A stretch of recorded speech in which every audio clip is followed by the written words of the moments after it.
Everybody, welcome back to another episode. I'm your favorite Minx Sally, and she's here with your favorite neighborhood trainer. I love it. One of these days we'll actually get our intro. Absolutely not. Never. Never.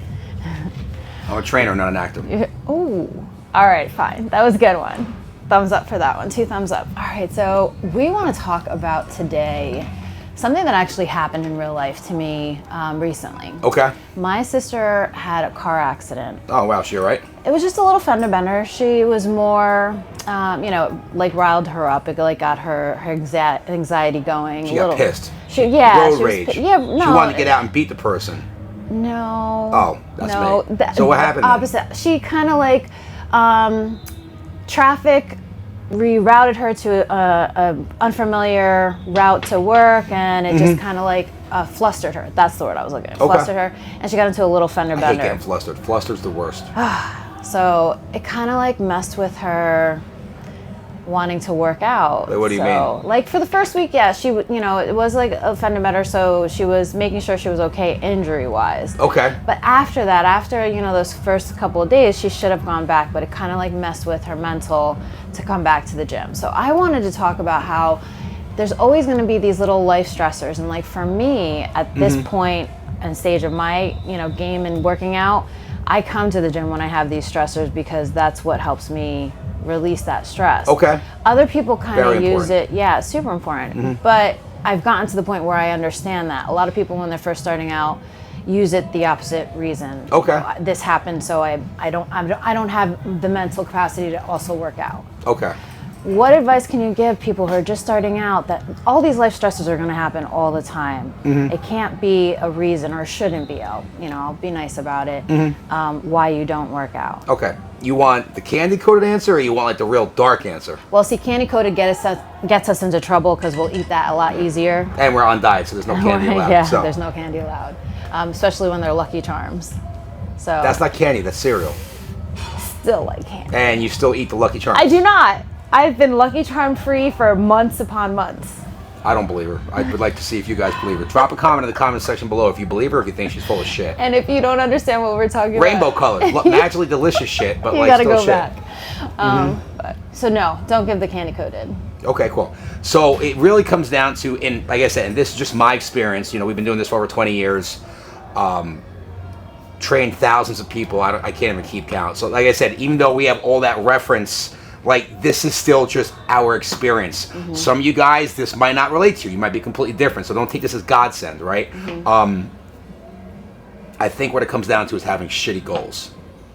And what I mean by that is most people, if I've always been very good at getting the truth out of people, right from the get-go, the awkward shit. I'll have somebody come down, and in their first workout, they're telling me how this one lady, when I first started training, was telling me about how she walked in on her husband, banging the babysitter. Or another situation where the husband was telling me he found out his wife was cheating on his son's football coach. Or, I had a husband and wife. The husband was at 7, the wife was at 8. The husband was telling me all the stories about how he's cheating on his wife with his girlfriend. And then the wife comes in right after. They hug and kiss. Hey, how are you, honey? How's the day? See you at the house? Okay, bye. And then the wife's telling me how she's banging her boss, and and neither one of them knows that I know, but I know, and it puts me in an awkward situation because I can't stand thinking, yeah, wow, totally understand, Jim, get it, Not his name. Definitely not his name. But people are motivated for one of two reasons, right? Gaining pleasure or avoiding pain.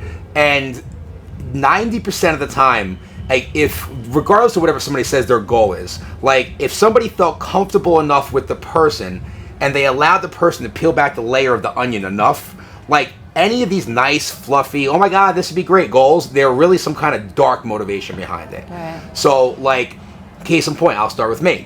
My motivation to work out was always to, have abs, be stronger, be happier, be healthier, be the example of fitness and the trainer, because you can't trust a chubby trainer.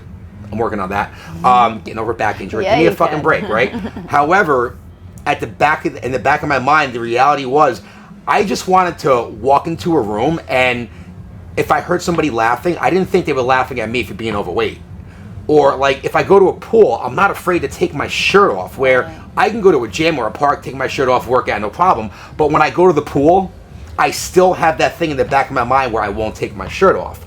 Or, you know, I want to get to the point where I can go to my little 4-year-old niece's party and eat the birthday cake and not think about how somebody's judging what I'm putting in my face. Like, just little shit like that, you know? Or the girl who goes to the gym and doesn't, you know, she just wants to not feel like everybody thinks she's fat all the time. Or, you know, the kid who's just so tired of, like, being picked on and bullied that, like, he will literally do anything to not be the low man on the totem pole anymore. Yeah. We can just go through the laundry list of shit. Right. Somebody who is going through a divorce and they're like, oh, you know, I'm 40, I want to feel like I did when I was 30. No, this person's like 40, 45 years old, and the best years of their life have gone past them. They're married, now soon to be getting divorced, with 2 kids, overweight because they have a stressful job, and who the fuck is going to want them? Like, this is what's going on in their minds. Right. And, like, those are the things that haunt these people. Right. And those are the deep kind of goals that if you talk to anybody who's super successful, that you need to have at least a conversation with yourself about to understand, hey, here's what I'm running away from. People will always be more motivated by running away from pain than they are from going towards pleasure. Like, oh, I'd like to have abs. I don't give a fuck about that. Like, if you wanted abs that bad, you'd have abs already. But like, there was and I always go back to this story at the old place we were at. I walked upstairs one day. It was Coach Joe, her coach, right? My wife, who's also a coach, right? And so many jokes I want to make about that right now. And just like I'm gonna say there's like 9 or 10 of our other more seasoned members. Like, you know, we'll call them like the superstars, right? And they're upstairs and they're having a conversation. And the base of the conversation is like who they thought like the 3 or 4 most fit girls were. And there was a lot of categories they were going off of, like who has, you know, and I'm just going to dumb it down to like the terms they were talking about. Who's got the greatest sex appeal for their age? Who has the best abs? Who's the strongest? Who has the most lean physique? Who squats the most? All the different things you can look at, right? They're trying to figure out who is the most, right? And they're like, hey, Jay, what's your opinion? And I said, fuck you. I'm not getting involved with this. I'm staying away from this conversation. But I was listening to what they were saying. Right. And there was like, everybody kept mentioning different names, but there was like 5 or 6 names that just kept getting mentioned over and over and over again by different people. Okay. And I know all 5 of the 6 of these people very, very, very well, right? And I can tell you, they're all fucking lunatics. Like, batshit fucking crazy. Like, the one girl is like, oh my god, I'm so fat, I wish I looked like her. And her thinks she's so fat that she wishes she looked like this one, and this one over here wishes she looked like both of them, and all of them think she's the best one, and number 5 thinks like, oh my god, I'm such a disgusting piece of shit, I just wish I could be half as good as so-and-so. And everybody else is never content with what they have, and they're always comparing themselves to somebody else. Yeah. So why do I mention that? One, the grass isn't always greener on the other side. It's greener because sometimes it's fake, right? The other part of it is like the reason why these people are so successful and they're at the level of achievement they have is because they are so god-awfully afraid of going back to the way they were, or feeling the way they were, or going back to the value they had of themselves back when they first started. Like, the amount of insecurity and self-doubt that's in their mind on a daily basis will never let them go back to that again. Right. So we take this back to your sister. Yeah. So we take this back to your sister. I would have to ask you, what are her goals? As far as you know. Well, so she was always fit. She was an athlete. She was always very fit. And once she had her baby, that's what she was focusing on. And she gained a couple of pounds, and she's not happy. So she just wants to get back to where she was 3 years ago. Not enough pain there. So your sister was an athlete. She was probably like the fit kid, the cool kid, the hot kid. One of those ones, right? So she never had the association of like feeling like less of a person. Like, I don't know how many of you guys have been overweight. I was the fat kid that fat kids made fun of growing up. You know, for those of you who know, my real name's not Jay, it's Jake. Earthquake Jake. You don't hang out with Jake and hang out amongst them. Never met somebody so round and so square at the same time. I mean, I've heard them all. You know, blood typers, ragu. Like, I was a big fucking kid, right? Did they ever say they orbit around you? No, that was like, by that point I just learned how to start making fun of people back, and it was just like, you know the scene in Eminem where he starts making fun of himself, yeah, and then he makes fun of them, and they're like, I used to do that in high school. Phenomenal technique. Anyway, why do I mention that? There's so much pain associated with the way I used to be, and if you talk to anybody who was in a similar category at some point in their life, and they got away from that, they will never go back to that ever again. Right. Where somebody like your sister, and I don't know your sister, so I Right. can't judge. I would have to have a conversation, right? But somebody like your sister has that reference of like, oh, well, I used to be like this, and I used to be like that, and this is just a temporary thing, and it's not my fault. Here's the reason why. And they're able to justify why they're not like that anymore, but they used to be like it, and it's not their fault. Not the same pain associations there. Right. So, like, what I find is that if somebody's having those kind of struggles where they can't get back to the gym, they're finding every kind of excuse to not get to the gym. Like, it's a goal issue. Like, it's a vision issue. It's, you know, what's your driving motivation factor? You need to have that conversation with yourself where you just like, if your goals, people are like, some people wake up and they say, I can't do this because of X, Y, and Z.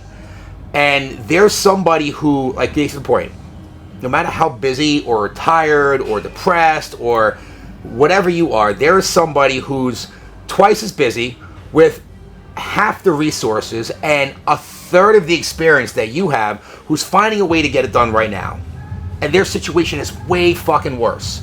So really, and listen, I'm not a dick. I mean, I am. But, like, I'm a compassionate dick. And what I mean by that is that, like, I understand that a lot of the things that happen to people, like, they're very justifiable things. Right. Like, you know, and I'm going to use an example. I'm not going to mention the name. And hopefully if the person hears this, they don't take it the wrong way, because I mean it in a positive way. Very, very, very good friend, good client of ours, lost her daughter a couple years ago. 7 years old. A lot of you guys watching this probably know who it is. You know, and for a long time, she used that as her reason to get back to the gym. Now, some people would look at that and be like, fuck, my world's over. And it was. But she never let that stop her. She's like, my little daughter's watching me. I have to win for her. Where some people would say, oh, you know, my child died, which is a horrible thing. I'm going to go crawl under my blanket and live in a fucking closet for the rest of my life. Somebody took that, how people react to the same situation is completely different. Right. Where I know another person where they found out their spouse was cheating on them. Very common thing in New Jersey, right? I'm just joking, but no, it really happens all the time. So, like, you know, they walked in and they're like, oh my God, my spouse cheated on me. My life is over. It's never gonna be the same. Who's gonna want me?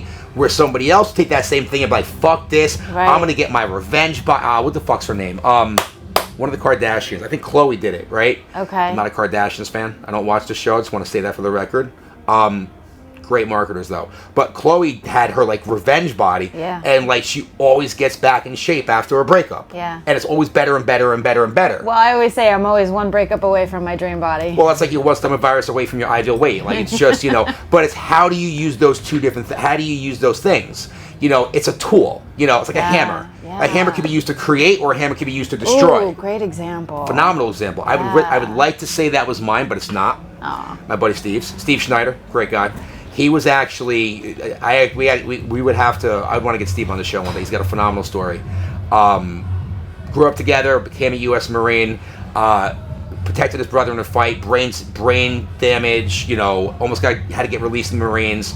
Fast forward, he's like a world-class bartender, works for like Marvel. Like, whenever they do new premieres, they hire him to fly around the world. Wow. So, and it's just, you know, he's just a prime example of how you could take, case in point, something so traumatic to your life and say, hey, am I going to let this destroy me? Am I going to let this define me? Or am I going to find a way to grow from this and become a better person out of it, right? Yeah, that's so great. That's really what it comes down to for people when they have trouble getting back to the gym. I think it's a goal and a vision issue. Like, what are you really working towards? If you're just working to get a six-pack to go out and look better at the fucking bar, you're right. You're not going to be motivated to go out. You're going to want to go home. You're going to have to take care of the kids, take care of the laundry, because you're a responsible adult. Things are going to take priority. But, like, if there's something that's so painful in your life that you will do anything to not get back to it, it's gonna be easier to wake up at 4 o'clock in the morning to get to the gym for a 5:15 class and do what you need to do before work starts, regardless of how tired you are. Because the pain of you staying the where you are or going back to where you are is so much worse than, oh my God, I gotta wake up an extra 45 minutes early. That, like, you weigh out those two things, this one's way worse, so you'll do that one. Right. That, in my experience, is like the surefire, guaranteed shot answer of how you fix that problem. Now, at the same time, if she doesn't have those kind of goals already on hand, this might not be the right time to identify those. You know, she might just be so caught up in what's going on. But I really think it's a matter of somebody sitting down, having an honest, and I can't even say that because most people won't have those conversations with themselves. Right. And unfortunately, most people don't have anybody in their life that they trust that deeply and intimately where they'll have that conversation with. Which is why I always think talking to a stranger sometimes is better. Like, we do remote coaching, like the online thing, like everybody and their fucking mother does. And the things I get, one of my one-liners is I'm asking people about their goals, and I tell them, like, ma'am, listen, you know, the great part about this conversation is we're probably never gonna fucking meet. She's like, what do you mean? I'm like, listen, yeah, you're about to give me a couple $1,000s, but think about this. No matter what you tell me, I don't know who your friends are. I don't know who your family is. I'm never going to run into you at the fucking supermarket. Right. So anything you tell me is going to be in complete confidence, which is why a lot of times people feel more comfortable admitting shit to like a complete stranger or a therapist versus their fucking friends, family, loved ones. Like, you look at spouses, there's people where, like, I have dark secrets that people don't know about, worse than the ones people don't know about, that I would never tell anybody that I know. But I would tell a therapist because I'm never going to see them ever again. They don't know who I am. They probably heard stuff more fucked. I would like to think they heard stuff more fucked up. Hopefully. But, like, you know, that's the reality of it. So, but if you could find somebody, whoever it is, to have those conversations with and say, hey, what am I really working towards? What am I really working for? What am I really working away from? Your goals will always motivate you to get to where you need to. And if they're not, you don't have the right goals. That's a very advanced conversation for a lot of people watching this video. A lot of you are just going into this journey because you have high cholesterol, or your pants weren't fitting too tight, or maybe, like, kids are great. They're fucking completely honest. Your little nephew's like, oh, auntie, your button's popping off your shirt, whatever the fuck it is. So there's a reason that got you initially started, but you have to keep working on those goals because what got you started is not going to be the same thing that keeps you going. Right. And most people never get past that first stage, and that's why their consistency sucks, because they stopped growing. I don't believe her. I would like to see if you guys believe her. Drop a comment in the comment section below if you believe her, if you think she's full of shit. And if you don't understand what we're talking Rainbow about. color, magically delicious shit, but You like gotta still go shit. back.